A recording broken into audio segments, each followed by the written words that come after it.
Hey guys, welcome back, and for this video I'm going to show you how to add spaces to Discord channel names. So as you can see, when we go to a channel right here, and when you click on space, it automatically adds the hyphen here. So I suggest you guys do is copy this. So I'm going to copy a text. So basically it is an invisible text which cannot be read by apps or websites or something. So I'm gonna paste it here.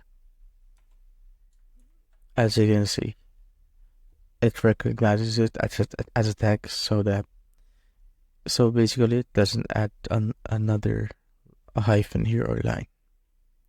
So once you're done with that, click on Save Changes, and boom, you could currently see it here that it worked. And that's it, guys. If you have found this video helpful, simply leave a like below or subscribe because it helps reach more people. See you on the next one.